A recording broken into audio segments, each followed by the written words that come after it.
आज पहली बार जनाब मैं राज्यपाल जी की बातों में एग्री करता हूँ। अगर जनाब फुटपाथ में सोएंगे तो मरने का रिस्क है। सही बात है जनाब, बिल्कुल सही बात है। पर मैं उनसे पूछना चाहता हूँ राज्यपाल साहब से, और इनफैक्ट इस कोर्ट में जितने आदमी सबसे पूछना चाहता हूँ और आपसे पूछना चाहता हूँ जनाब, ये जो फुटपाथ पे सोते हैं जनाब, ये लोग कौन है? कहाँ से चले आते हैं? ना इनके पास घर है, ना इनके पास रोजगार, ना इनके पास पैसा है, फिर क्यों चले आते हैं? हमारे ये खूबसूरत चेहरों पर क्यों चले आते हैं खूबसूरती पर पट्टा डालने के लिए? क्यों जनाब? इन भूखे नंगे भिखारी के पास भी एक चीज का हक है जनाब, वो है जस्टिस। ना कि इसे आप छीन सकते हैं, ना कि ये राज्यपाल साहब छीन सकते हैं, ना कि ये कोर्ट छीन सकता है। ये हक देती है उन्हें हमारे देश के संविधान, द कॉन्स्टिट्यूशन ऑफ इंडिया। और जब इनकी इंसाफ की बात आता है जनाब, तब कानून के सब दरवाजे बंद हो जाते हैं। इन्हें कोर्ट के चक्कर कटवाए जाते हैं, डेट दिए जाते हैं, भरोसे दिए जाते हैं, वादे दिए जाते हैं, लेकिन जनाब इंसाफ नहीं, इंसाफ नहीं दिया जाता है जनाब। शराब और दौलत के नशे में 100 स्पीड में गाड़ी चलाता हुआ ये राहुल दीवान,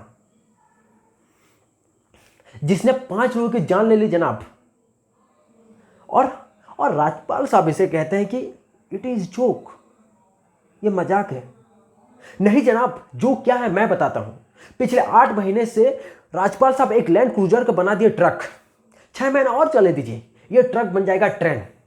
सालों भर एक केस और चले दीजिए जनाब, मैं दावे के साथ कहता हूं कि ये सदाकांत मिश्र नहीं बल्कि शाहरुख खान है, और लैक ऑफ एविडेंस की वजह से आप इसको मानने पड़ते हैं। ये होता है मजाक, ये होता है जोक।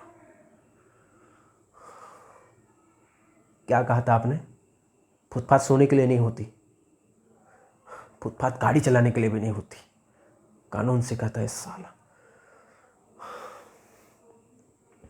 जनाब हम बचपन से फिल्में देखते आ रहे हैं जनाब,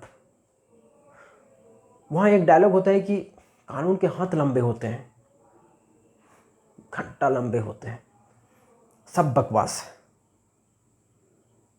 अगर जनाब कानून के हाथ लंबे होते हैं तो ये रहा राहुल दीवान, डाल दीजिए जेल में और दिखा दीजिए हमें कि कानून के हाथ लंबे होते हैं।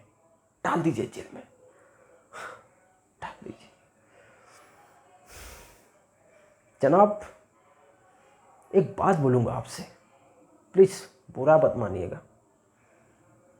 इस कमरे के बाहर जनाब आपका बहुत मजाक उड़ाया जाता है, आपके नाम पर SMS जोक बनाया जाता है जनाब, रेट फिक्स किया जाता है आपका। आपका इज्जत बहुत खतरे में है जनाब, बहुत खतरे में। प्लीज कुछ कीजिए जनाब, और इन गरीबों को जनाब एहसान मत दीजिए, बल्कि इनका हक दीजिए, इनका इंसाफ दीजिए जनाब, इनका इंसाफ दीजिए। और मैं कुछ कहना नहीं चाहता जनाब, कुछ कहना नहीं चाहता। Thank you ji.